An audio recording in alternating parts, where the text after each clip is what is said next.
Hello, everybody. How are you all doing today? Welcome to Glenn's Dynamic Sports Corner on 12OZSportsRadio.com. I am your host, Glenn Kaplan.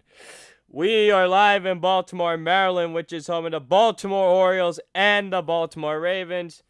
Who's excited for today's show and ready to get the week started? I hope you all had a wonderful weekend, and I hope you all are staying safe at this point with the coronavirus situation. I love you all. So, hopefully the apex is coming soon and we can finally get back to life at some point in the near future. And a lot of leagues have been canceled because of it. But I have breaking news for you as of right now.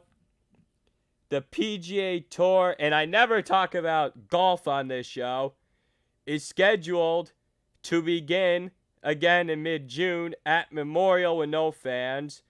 PGA Championship August 6th, U.S. Open September 17th, Ryder Cup September 25th, Masters in November. That's what I saw on Twitter today. So maybe that's going to start some leeway into these other sports leagues, which I'm going to be talking about in the next couple of minutes. Because on today's show is show number 60.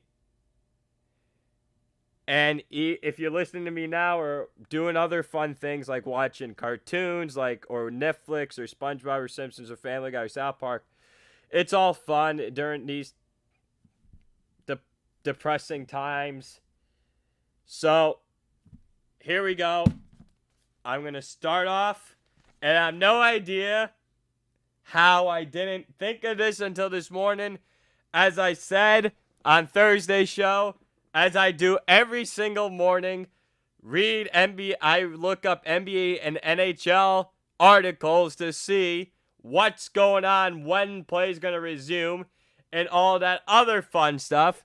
But to me, for some reason, I have no idea how I forgot about the NBA Hall of Fame class of 2020.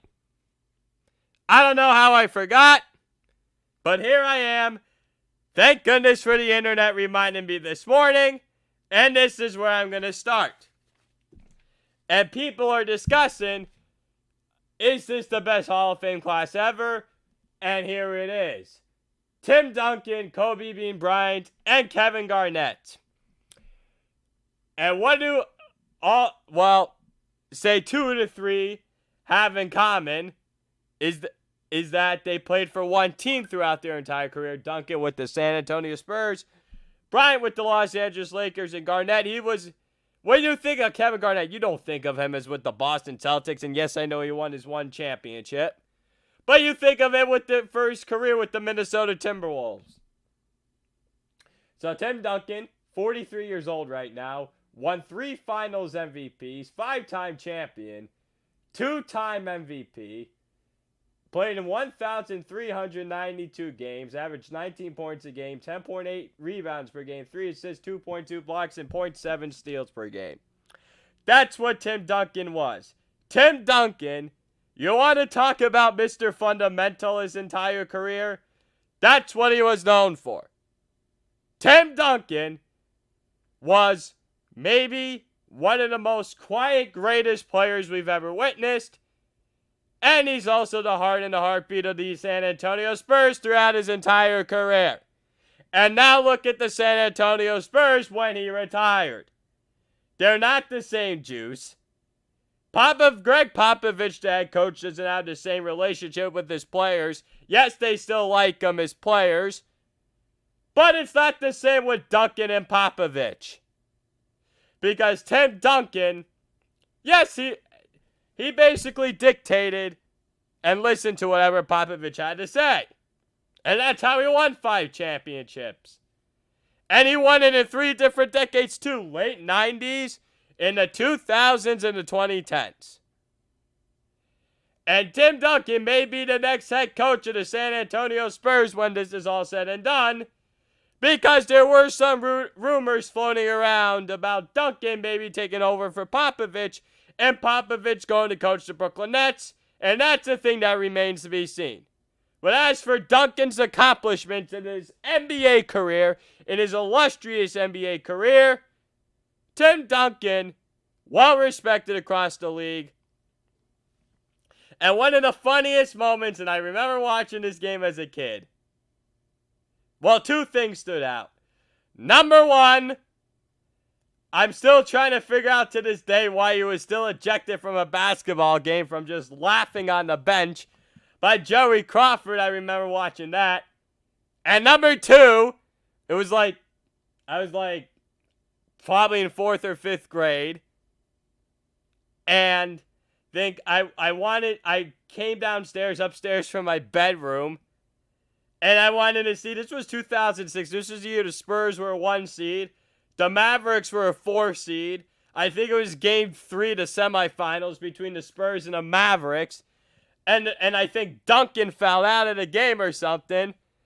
And I was watching the game with my dad, and everything was off. It was like pitch black in my house because we had all the lights turned off. I remember watching that game. And I remember Duncan's reaction to foul. I'm like, geez, Duncan never fouls out of playoff basketball games. Because that's how good he was, and I don't ever recall him getting into foul trouble because that's how great he was. And Mr. Fundamental, you could get 20 points and 13 rebounds from him night in, night out.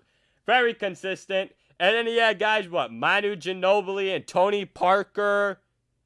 And he also had Michael Finley, Bruce Bowen. And they were known for their defense. That's another thing that no one talks about with Tim Duncan, is his defense and how good defensively he was. Was always at the right place at the right time. And he always did the pick and roll, pick and pop very well. Basically, set a screen. Tony Parker passes it to him on the high elbow. Jump shot for 2. That's how you would basically describe Tim Duncan, with a lot of baskets he made. And he was very good at driving to the basket. And another thing that stood out to me about Duncan's career, I believe the year was 2008. It was either a 6-3 or an 8-1. I believe it was more of a 6-3 matchup when the Phoenix Suns played the Spurs. I remember not watching that game that afternoon. It was the Sabbath. It was on a Saturday. But I remember watching the highlights from the Suns and the Spurs. Spurs were down 3. It was under 15 seconds to go. And Tim Duncan never shoots 3-pointers. Tim Duncan pulls up from 3, drops it, and the game goes to overtime, and the Spurs win, and they win that series. Had the Spurs not won game 1 that year, who knows what would have happened. The Spurs, 2008. No, that was the year the Celtics beat the Lakers, but still, that was still a game-changing moment in that series. Really was. And that's how good Tim Duncan was. On to the next candidate. And this was going to happen even if he passed away or not this year in the year 2020. Kobe Bean Bryant passed away tragically at 41 years old on January 26, 2020. I'm not getting into that whole thing because that seemed to stir the uproar of the chaos in 2020. Maybe I'll have more for it on this show later, but I'm not going to discuss it right now. So, Kobe, you think of the closest thing to Michael Jordan, and that's what a lot of people say. He was the heartbeat and the heart and soul of the Los Angeles Lakers for his entire career. 5-time champion, won an MVP, 2 times finals MVP, played in 1,346 games, averaged 25 points a game, 5.2 rebounds a game, 4.7 assists per game, 0.5 blocks per game, 1.4 steals per game. Kobe Bean Bryant, one of the best players to ever play. Clutch mentality, refuse to lose mentality. I've discussed a lot about him already in this year. just really have. I don't need to speak much about his illustrious career. So, that's how I feel, because everyone's basically spoke out. Shaq and Jerry West. And we will see how it goes in the Hall of Fame speech when his widow, Vanessa Bryant, talks. And that could be very emotional nonetheless.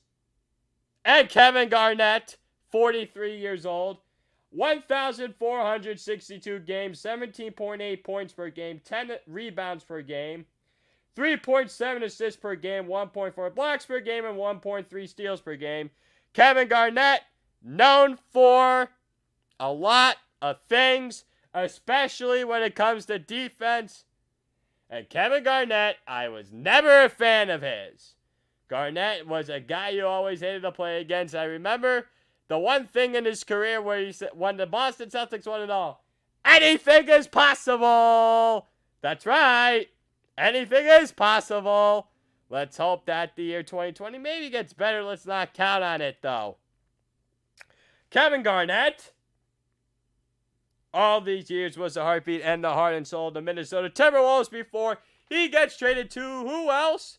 The Boston Celtics, and won a championship with Paul Pierce, Rajon Rondo, Ray Allen, Glenn, Big Baby Davis, Leon Poe, and that team was really good. Doc Rivers coach team. Oh, and Avery Bradley was also on that team, and he was really good. Very good lockdown defender. That was really good Boston Celtics team, who happened to beat the Los Angeles Lakers in 6 games that year. Moving on to the NHL side of things now. I happened the other day, you know how April Fool's Day was on Wednesday. So on Thursday, how I thought, oh, no more April Fool's jokes. So my uncle sends me a thing, my Uncle Frank. He sent me a thing about the NHL resuming play. And I thought it was an actual real thing. But then I decided to look on Twitter. And the problem was, the NHL didn't pin that tweet, let alone it was an April Fool's joke. And I posted something on my Snapchat and my Instagram story, and how completely disgusted and tricked I was about it. So then this morning, or the other day, I felt like, let's see if this April Fool's joke can actually come to fruition.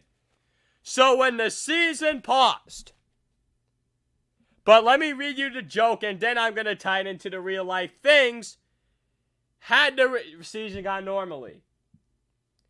So, it would have been, the return day would have been May 15th, and the regular season would end June 5th. The playoffs would then begin on June 12th. The first 3 rounds of the Stanley Cup playoffs would be 5 games.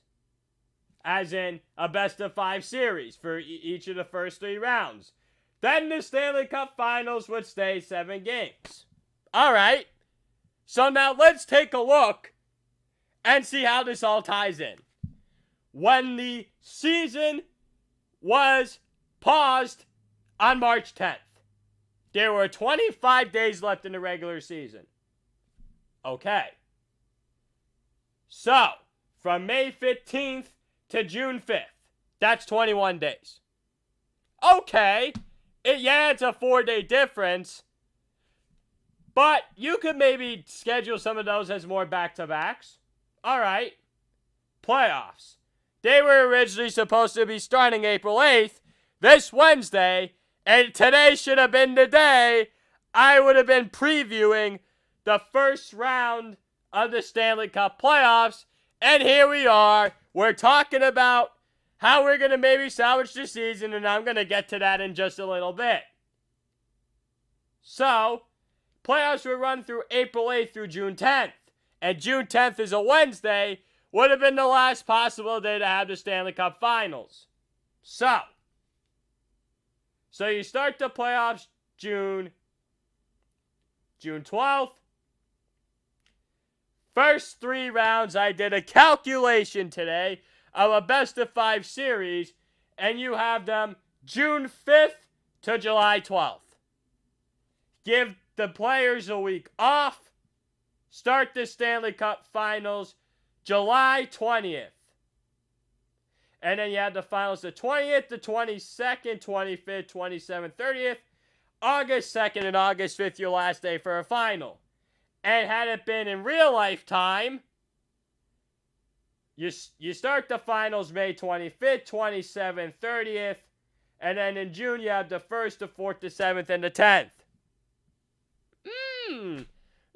Doesn't seem so bad. And then when I say you air the finals, because when you start the 20th of July, the Olympics was supposed to be scheduled for July 24th through August 8th. But here we have 1, 2, 3, 4, 5. You have 5 games that you can televise. Actually, all of them on the NBC Sports Networks and not have to worry about any scheduling conflicts. So, that makes a lot of sense. I'm not saying that it's going to come true, because May 10th is where the CDC guidelines will potentially be lifted for bands to gather 50 more people, and I think we're going to see gatherings by then, one can only hope, by May 10th, and let's just pray that it actually happens. But at the same time, the NHL is now looking at 2 places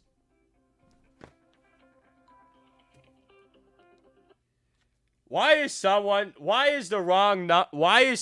unknown number trying to call me in the middle of my show? All right, back to business. So there are 2 locations that the NHL is trying to look up, trying to finish their season. Location number 1, the University of North Dakota, home of the Fighting Hawks, at a college location, Ralph Engelstad Arena, which holds a capacity of 11,640. And I looked at the photos of that arena last night. Boy, are they gorgeous. And boy, is it a hockey town, all right. In the middle of nowhere, in North Dakota, doesn't have a lot of people. And North Dakota has very few coronavirus cases. So I like that location a lot. North Dakota usually sells out for every game. And sometimes they do better than some other NHL teams. Let alone the Arizona Coyotes and the New York Islanders, for that matter. And the truth of the matter is, the NHL is probably not going to have any fans inside these arenas. And I don't think that's a problem. Truth be told. Would you rather have playoff games with no fans at all, or just cancel the season? I'd rather have my team in the playoffs, lose to my rivals, and suffer a playoff agony loss, than have no playoffs at all.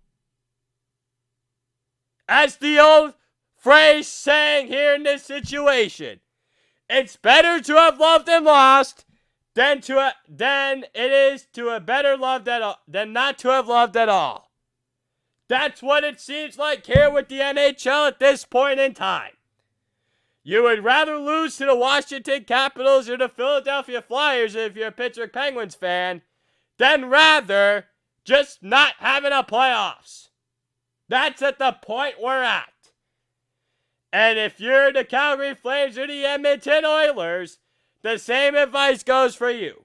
You'd rather lose to your arch rivals than not have a season.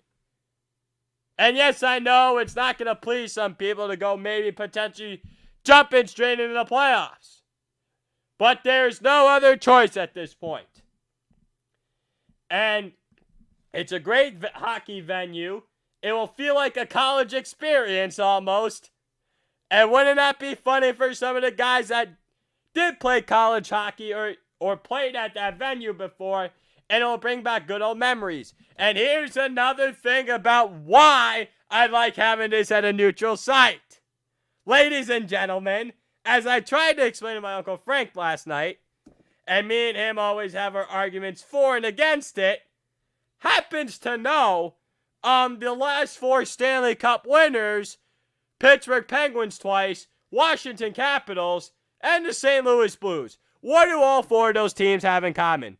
Oh yes, they all won their Stanley Cup clinching games on the road without having a lot of fans around them and just having mainly their players in silence in the crowd and having their families, coaches, teammates, and other staff personnel around them.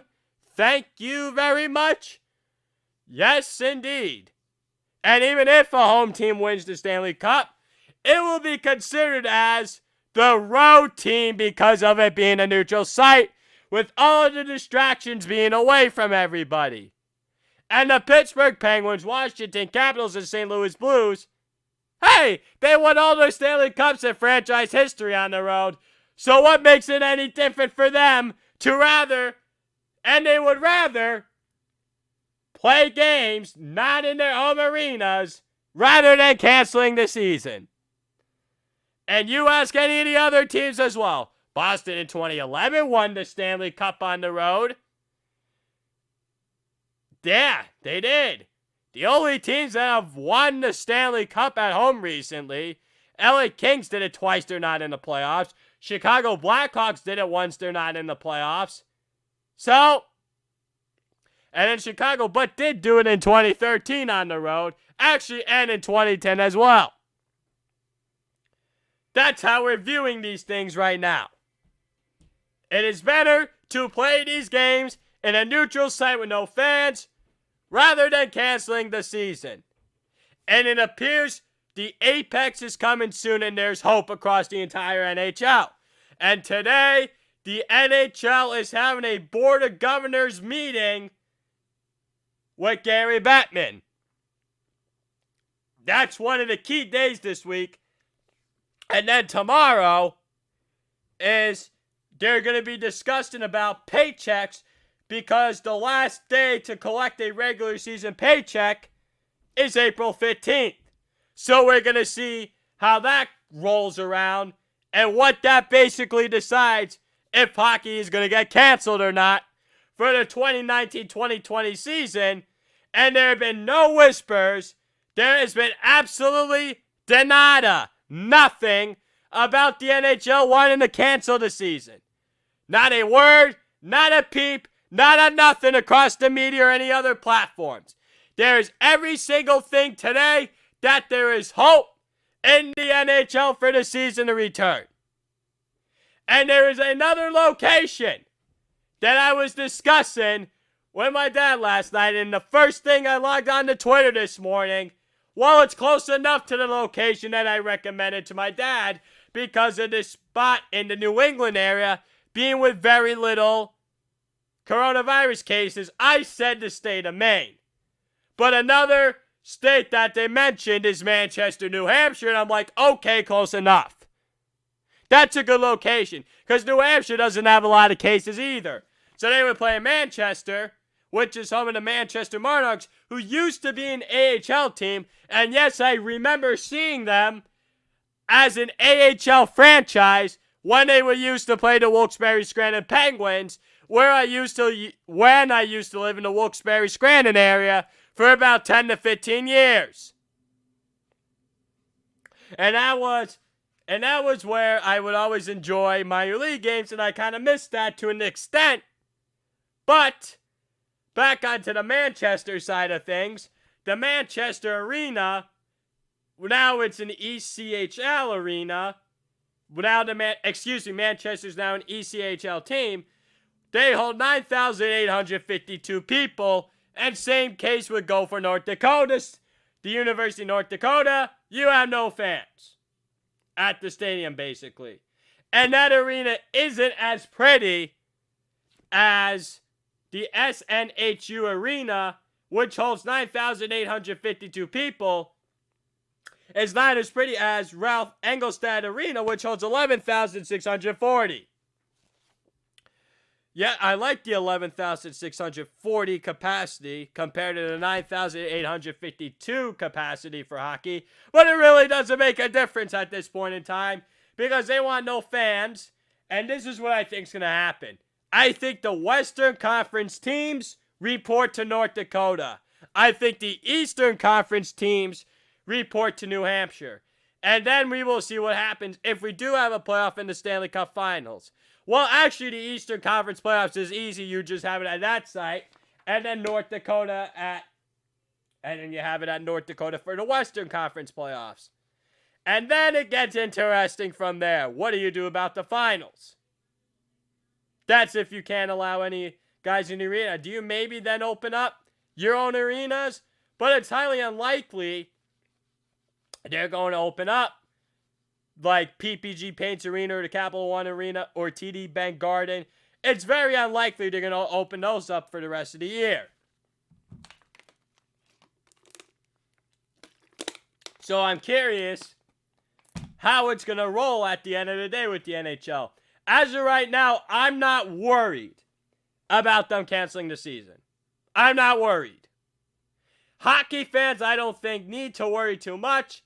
I know my Uncle Frankie stressed how he thinks they should cancel and how star players like a Sidney Crosby or an Alex Ovechkin or a Matthew Barzal or a Connor McDavid, how there's a chance of injury with this long layoff, and it makes a ton of sense. Because you haven't been on the ice in a long time. But what's interesting is Seth Jones, the defenseman for the Columbus Blue Jackets yesterday, happened to be at the practice facility in Columbus because he was actually allowed because of a rehab assignment.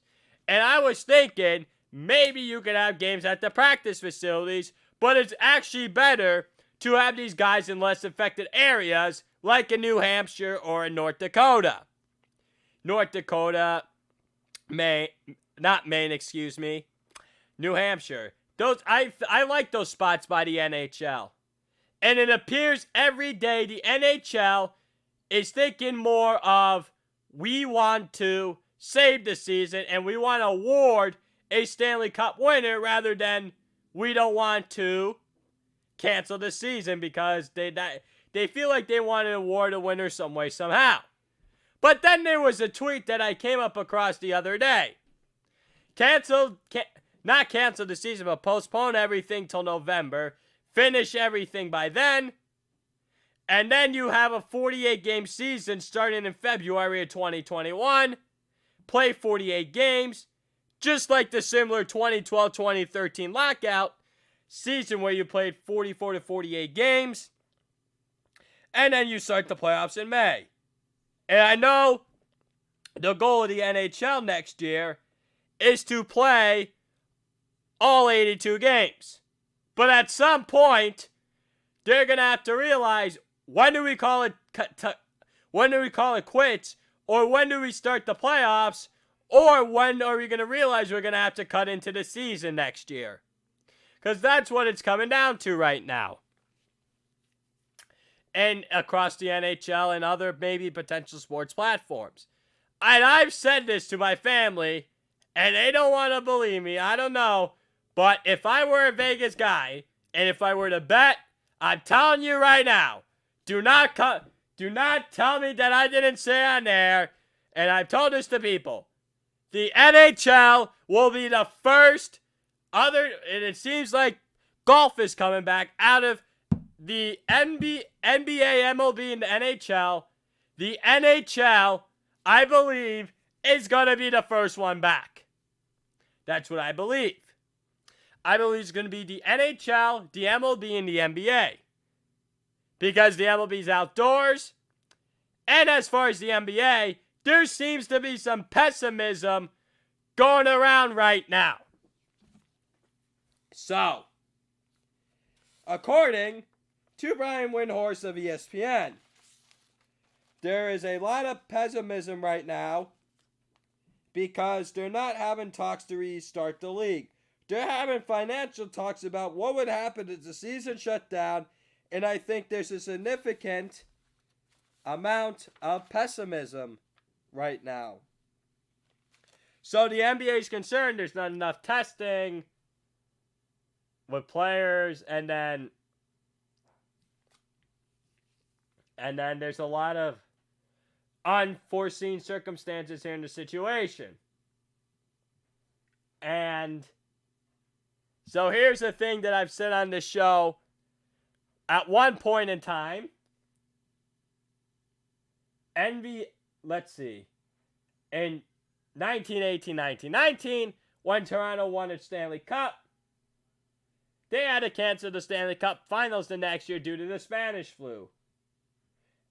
MLB, when the Toronto Blue Jays won the 93 World Series, the MLB World Series was canceled in 1994. The Toronto Raptors won the NBA Finals in 2018-2019. Here we are with the NBA in 2019-2020 with the coronavirus epidemic. Yep. Maybe the NBA gets canceled. And I know they're talking about maybe Vegas as a location for games. But now I'm wondering if they're just going to cancel everything entirely and then just wait to restart things in September and October when it's safe to do so. With a lot of guidelines and other fantastic stuff nonetheless. So in the meantime in the NBA, there's a 2K tournament going on. I tuned it in for 5 minutes and it bored me to death. Nonetheless, I understand we need something in our lives, but it's boring. We're going to need some live events in the future. So the NBA is trying to get, the game Horse, like you guys play in your backyard or you play with your friends at the gym. HORSE. Yeah, I remember playing those games with my dad and my brother and all the time. I haven't picked up a basketball much and I need to do so more. So I think it'd be interesting with star players like Kevin Durant, Luka Doncic, Devin Booker, LeBron James, Giannis Antetokounmpo, and then James Harden, Russell Westbrook. I think it would be really fun. Whether it happens or not remains to be seen because guys like Giannis Antetokounmpo actually hasn't picked up a basketball since the not the lockout, the suspension of the league. And then you also have guys like Kawhi Leonard, Paul George, and Nikola Jokic, who are basically pretty good at what they do as well. I think they'd be pretty good horse players. But at the same time, I am not sure how they would do. I think it would be fun. Remote it. We'll see. I'm curious to see how that would work out. And then, speaking of the 2K thing in the Denver Nuggets, so Michael Porter Jr. was playing Devin Booker yesterday in the 2K tournament. And the winner, I guess, wins $100,000 and donates to a charity of choice for the coronavirus. And then, so Michael Porter Jr. says to Devin Booker, "Hey, Devin Booker, how about you be the Phoenix Suns?" And Devin Booker's like, "No, I'm not being the Phoenix Suns. I want to try and win this tournament." And I guess Devin Booker even knows how bad his own team is. And that tells you how funny it is. With the whole 2K tournament and a lot of other exciting, I guess you could say, fun things that's going on. I wouldn't say this time period is exactly fun because we're waiting to get back to life and see sports on TV and cheer about other things. But this is the reality we have. Sure, I prefer to play my video games against my brother. I like playing FIFA. And please, I like using the U.S. Women's National Soccer Team a lot, and I don't know why. But I also like playing as a Premier League and other fun stuff on FIFA. And I'm horrible at that game. And my brother Jake could tell you how bad I am, but I actually find it very fun. So, maybe I need to play some more video games too during this time. Maybe be on the computer less, but it's a nice day today. I'm in shorts, so it's all swell ends well. It's going to be 67 in my area, 67 degrees. So, back to the NBA. So on Saturday, President of the United States was on a phone call with the other commissioners across sports. He hopes things can be figured out soon. Hopefully have teams back playing in action, even without fans. The NBA will put people back into the stands when they feel safe to do so. Don't expect that this year. Wait till next year in the NBA for that to happen. President Donald Trump is happy that the NFL draft is taking place on time, and so is the rest of the sports world nonetheless, because, speaking of the NFL draft, I won't be talking about it much on this show or the next show, but the week of the NFL draft, I will do a ton of coverage on that topic. Most likely, it'll be the final 3-round mock draft on the Monday during the week of the NFL draft, and that Thursday would potentially be the trades that could very well go down, and what kind of options could happen on that day as well, nonetheless. It's going to be a fun and very exciting day, as it is every year, nonetheless, except for the fact not having it in Vegas. And they're going to try to revisit the potential plan in Vegas, maybe for 2022, is a potential report for it. And then Trump hopes to have guys in the stands when the NFL season kicks off, and then preseason games start in August. And it's going to be interesting to see how it affects OTAs and training camp. So the NFL regular season is supposed to start Thursday, September 10th. And the first full Sunday of the NFL season is supposed to begin September 13th. Now, that I'm curious to see how it's going to affect every offseason program. Whether teams will be prepared or not is another story.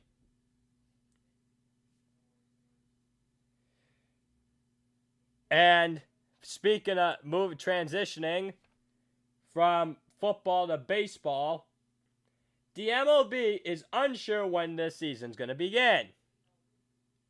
So, they have decided, so there have been talks, maybe just having Florida and Arizona as potential locations for the 2020 season. Arizona and Florida spring training sites. You may not be able to fit everyone into Arizona or Florida, because it may be a problem. And the thing is, the coronavirus cases are spiking up in like Arizona and Florida. Florida especially. They may be surpassing California soon, and that's saying something. Well, that's because of the spring breakers that actually refused to listen to orders. And I'm not going to say furthermore on the Florida situation. So back to baseball. We could see opening day July 4th without fans. Maybe they start mid-June without fans as well.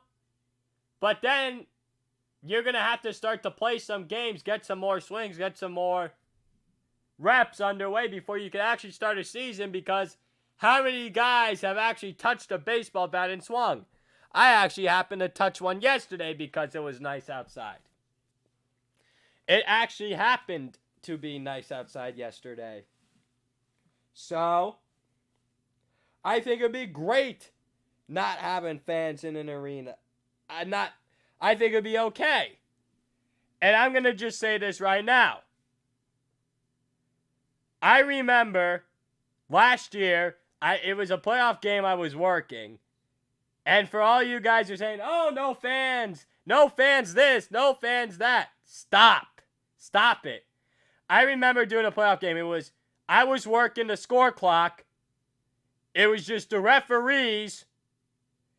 And it was just also the players and two very lit followers on my show, Gabi Pacino and Shua Blochman. They were actually happened to playing each other in that basketball game. I thought it was very good. There were no fans.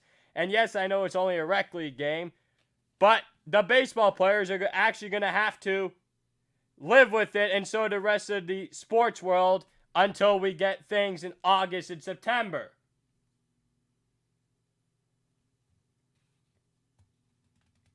And I think it's a great idea to have no fans. Maybe it'll make the players focus more. I see it sometimes a lot in these rec leagues, but then I know it's different competition. Look, I get it. I understand it. But you do what you gotta do in tough times like this. It's not perfect, it's temporary, and hopefully this is just not a permanent thing. And an idea I saw yesterday, was that if you're gonna have these guys in Arizona, you have the East Coast teams play at 10 o'clock in the morning and Pacific time, which would be 1 Eastern time. Then say 4 o'clock, which would be around 3 Central time, 1 o'clock Pacific time. You have like the St. Louis, Chicago, Houston, Kansas City. Those teams are then like at 8 o'clock Pacific time or 7:30 Pacific time, which would be 10:30, 11 o'clock Eastern time. You have then like the Dodgers and the Diamondbacks in San Francisco and the Oakland Athletics. Those are the teams you would have. That's how it would feel. And then maybe you could play 100 games because you're not traveling really. None of these guys are traveling. It's just like recreation. Okay, you're locally. You just have to travel maybe 10 minutes. I remember used to traveling 10 minutes to my games. Baseball or softball or basketball. I kind of miss playing, actually. And I'm sure for the players, it's going to remind them of Little League. And then maybe it reminds them of college baseball a little bit when they're on their campus. But I'm not sure how the players are really going to react to it. And I guess you're going to have no choice. I guess they're just going to be happy to be playing ball, even not in front of people. It's just going to feel weird. And as my Uncle Frank said yesterday, how the coronavirus has basically taken over everything, how it's overshadowed. And as Kevin Harlan usually says on the air, he sucked the gravity right out of the building. That's what the coronavirus has done to America and its sports. It has sucked the gravity right out of the building. And I can imagine that call in my head right now. And boy, oh boy, do I miss those calls by Kevin Harlan and Reggie Miller. Makes you appreciate them and makes you want them not to take things for granted anymore. Moving on to another segment. So as of last week, I had a top 10 list of the top teams in the NFL pre-draft. I also had top 10 MLB players and NBA players. Not NBA, just NBA players. So today, I'm going to do the top 10 NHL players and MLB players. Starting with number 10 in the NHL. Austin Matthews. Elite goal scorer for the Toronto Maple Leafs. I think he's a goal score first mentality. He doesn't pass the puck a lot, but he's very good down the middle. His two-way game's getting better, but I still believe Austin Matthews needs more strength. Because a guy like Mitchell Marner is a better passer than him, and Marner's on his own team, and so is John Tavares. Number 9, Steven Stamkos of the Tampa Bay Lightning. Do we forget how good Stamkos is? First of all, and I know Stamkos has been injury plagued for a lot of times throughout his career. He had a blood clot issue, and he had to get surgery and now with the season on pause, and maybe he'll hopefully be back for the playoffs. Steven Stamkos was a number 1 pick. And Steven Stamkos, all he does is produce when he's healthy. He passes and he scores goals. No, he's not. It doesn't seem like he's an elite goal scorer like an Alex Ovechkin or an Austin Matthews is.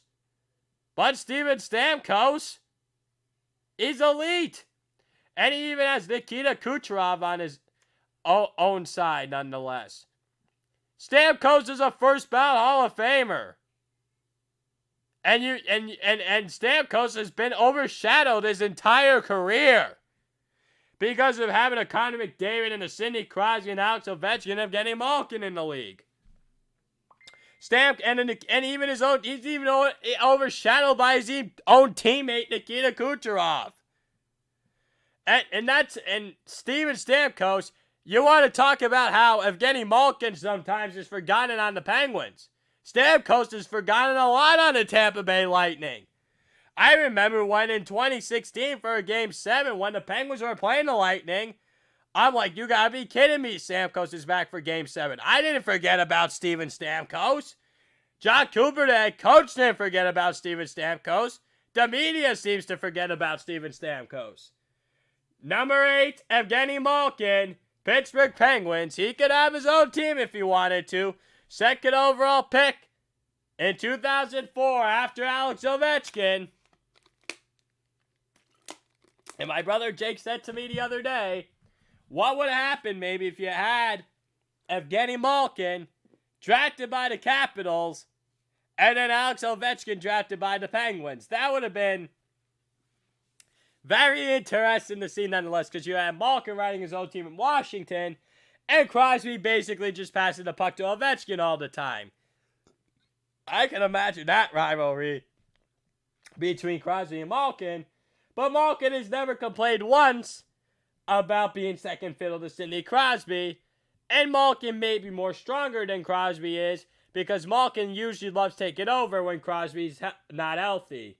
Number 7, it seems like this player has been forgotten ever since he won 3 Stanley Cups, Patrick Kane. Elite goal scorer. He's won a Conn Smythe. He even has an MVP. And Patrick Kane, the year 2016, where he won MVP. And I'm like, and it was the main reason why Chicago got to the playoffs. Had they not had Patrick Kane that year, they weren't even making it. And Patrick Kane, really good, first ballot Hall of Famer. He only wasn't a captain because of some off-the-ice issues, and that's why Taves was the captain. Number 6, Nikita Kucherov, Tampa Bay Lightning. He's been to a Stanley Cup final along with Steven Stamkos in 2015.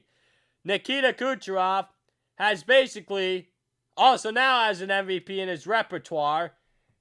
And Kucherov led the league in points last year. Really hot player. He can pass the puck. He makes these slick plays. He's very jukey. And Kucherov is very young. And Kucherov's only entering the prime of his career. And Nikita Kucherov is basically elite on all levels. Nonetheless. Number 5, Brad Marchand, Boston Bruins. Everyone I know hates him because he basically is like the reputation of a rat. I don't like, Brad Marchand's like, this and that, da-da-da, the whole 9 yards. Brad Marchand, on the other hand, he is one of the best goal scorers in the NHL. He has David Pastrnak and Patrice Bergeron, and Boston currently has the best record in the NHL right now. Number 4, Leon Draisaitl. We were all wondering if Leon Draisaitl was just the reason why he was only good because of Connor McDavid. No, ladies and gentlemen. Leon Draisaitl's the real deal. Look at what he did without Connor McDavid for a short span this year. Draisaitl stepped it up. He even leads the leagues in points. Oh my goodness gracious. He may even win MVP this year for the Edmonton Oilers. That would be something if he won the MVP. There was a reason why he was called at one point in time the German Gretzky. Number 3, Alex Ovechkin, the Washington Capitals. Greatest goal scorer ever. And don't give me it's anybody else. And yes, I know Wayne Gretzky has the most amount of goals ever. But they say Wayne Gretzky's the greatest player ever, which is completely different than the greatest goal scorer ever. There's no debate it's Alex Ovechkin. He's the greatest goal scorer maybe who ever lived. But Alex Ovechkin has one Stanley Cup, and that's all he needs. And I know he wants another one. He's the engine, he's the tank, the heartbeat, and the heart and soul of the Washington Capitals. And Ovechkin has been buddies with Nicklas Backstrom ever since entering the league. Number 2, Sidney Crosby, the heartbeat and the heart and soul of the Pittsburgh Penguins. And he's a leader, pass first centerman, and he's a top 2 player in this world. Some will tell you he's the best. He even admits he's not the best anymore, even though he has 3 Stanley Cups, 2 Conn Smythes on his resume, and he has an amazing repertoire in his entire NHL career. He's looking maybe for 1 or 2 more Stanley Cups nonetheless. Number 1, Connor McDavid of the Edmonton Oilers, heartbeat and the heart and soul of the Edmonton Oilers, because he's a great passer, excellent skater, already has a couple of MVPs and his MVPs and player MVPs under his belt. Only 22 years old. He's going to get better. Really, I mean, he's got to win a Stanley Cup or two to I think Connor McDavid is going to be that player. Like, what is going to be enough for McDavid? Because of how good he is. The problem is not going to be McDavid in his career. It's going to be, what will the Edmonton Oilers front office do for him? My last list for today, the MLB top 10 players. Number 10, Javier Baez of the Chicago Cubs. Number 9, Nolan Arenado of the Colorado Rockies. Number 8, Max Scherzer of the Washington Nationals. Number 7, Jose Altuve of the Houston Astros. Yeah, number 10, Javi Baez. Number 9, Nolan Arenado. Number 8, Max Scherzer.